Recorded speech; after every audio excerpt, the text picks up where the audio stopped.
It is 6 a.m. at 7 News Now, tracking a couple of news stories this morning. First, a deadly end to an hours-long standoff in Weld County. Flames destroying an Arvada garage overnight. The family made it out, but their dog died.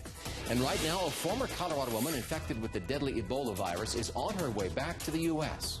And a live look at Aurora this morning. The school zone's going to be pretty busy today as the middle and high school students head back to class. Hard to believe summer's coming to an end. But Dale, it's going to be a wet start for some of these kids. Yeah, here in the metro area, we've got a little bit of drizzle, and I'll show you that in just a moment. But let's start off by looking at our alerts because we have a flash flood warning in effect. You can see it right there on the western slope. That's the area shaded in red. That is in effect until 8:45 this morning. What you see there in green, that is your flash flood watch. Here is why. Take a look at our radar. Heavy rain showers to that southwest corner and also quite a bit of lightning. It has quieted down just a little bit, though. Only 100 strikes within the last 20 minutes instead of 300. Here in the metro area, dealing with some drizzle. Jason, traffic now doesn't look like that's really affecting them, though. No, we have no effect by the weather here this morning. And you can see kind of in the hazy picture here, I don't think it's because of the weather, but you can see the signboard right here. Look at that. He's showing that everybody needs to get over to the right, out of the left lane, and southbound I-25 getting down to 6th Avenue, still restricted with that overnight road work. Take a look at the traffic jam now, all the way back to I-70. So heavy stop-and-go traffic all the way through there, unfortunately. An extra maybe 10, if not 15 additional minutes there.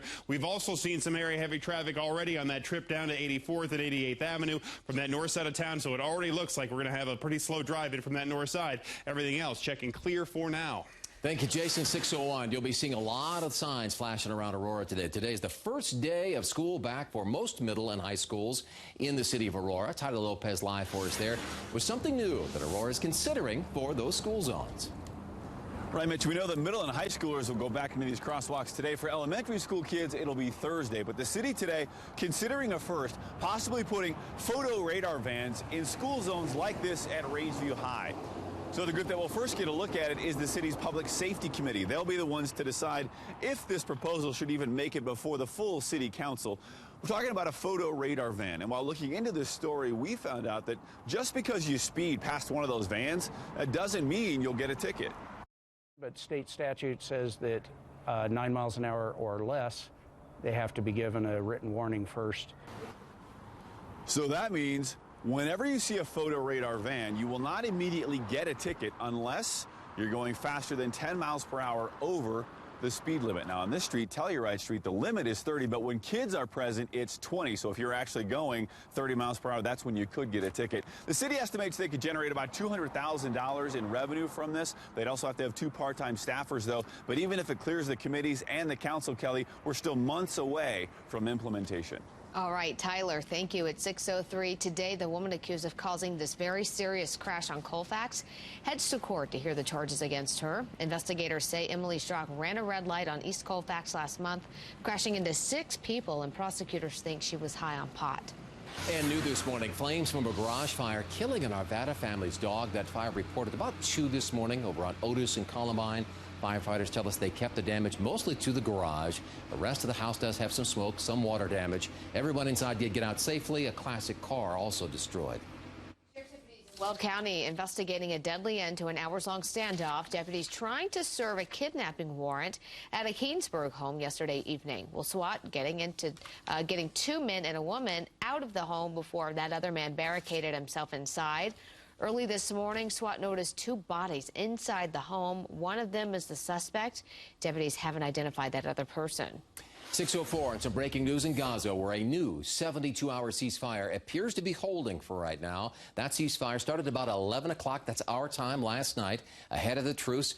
Israel's military says that it pulled all of its ground troops out of Gaza because they feel like they've destroyed those underground tunnels that Hamas has built that goes over into Israel, 32 of them in all. The ceasefire is supposed to allow Israel and Hamas to hold talks in Cairo, perhaps for a broader peace deal. Since fighting began, though, almost 1,900 Palestinians and almost 70 Israelis have been killed. And officials with the University of Denver evacuating one of their students from Jerusalem because of that fighting. The student was studying journalism at the city's Hebrew University. And at 6:05 right now, former Colorado resident Nancy Wright-Bowl on a plane bound for Atlanta's Emory University. What you're seeing here, this is a live look at the airport in Bangor, Maine. We're looking through the fence there. The plane's going to land there any moment. It has to stop here to refuel. Then it goes on to Atlanta. The missionary leaving Liberia early this morning after contracting the deadly Ebola virus. Her son says she is struggling, but does seem to be showing some signs of improvement. Wright-Bowl and Dr. Kent Brantley will both be treated at a special isolation unit at Emory University. The doctors have been using an experimental drug that's never been tested for humans. It's called Z-MAP. And within an hour of getting that serum, Brantley's condition reportedly improved dramatically. I do hope that it was as impressive as being described, because if it is, that bodes very well for that particular product. But the experimental drug can't help anyone else affected by the outbreak. Doctors say it still needs to undergo several more studies. This police video leading to a record payout by the city of Denver last night. The city council approved that $3.25 million settlement for former Denver jail inmate Jamal Hunter. Hunter abused in the jail.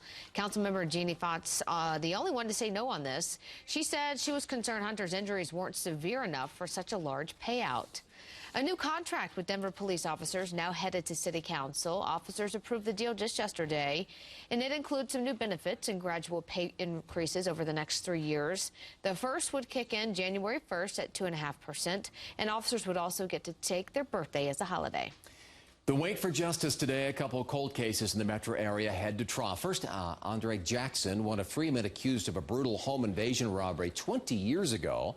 The 1994 crime ended with 2 people dead. Investigators say some new DNA evidence just links now Jackson to that crime.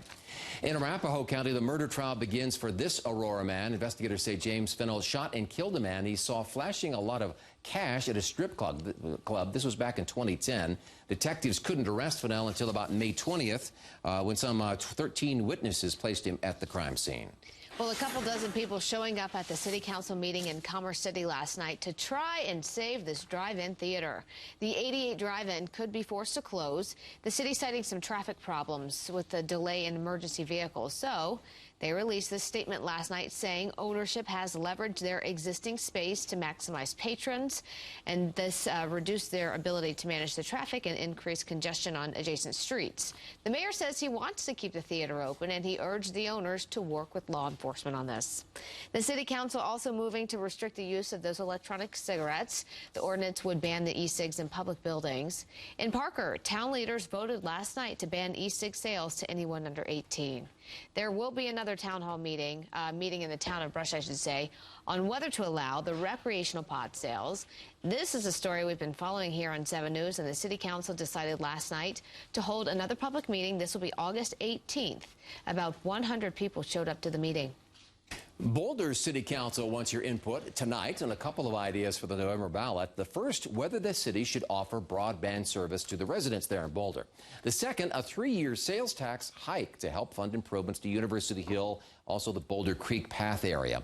And the third issue, whether the Boulder City Council should be able to meet in closed session.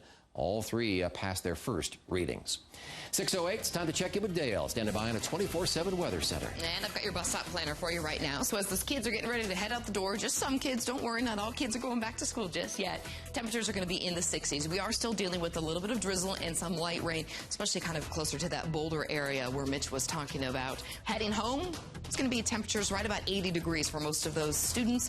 And unfortunately, though, that's about the same time it's going to be a little wet, so playing on the playground may not be the perfect time. Not a good time to get downtown right now from that north side of town, and that's because the left lanes are still blocked. Southbound I-25 after Colfax down towards 6th Avenue. The late construction still continuing, it looks like, this morning. And we have a traffic jam that starts back around I-70, so an extra 15 minutes at least for you folks joining that I-25 drive, getting into downtown from that north side. More coming up.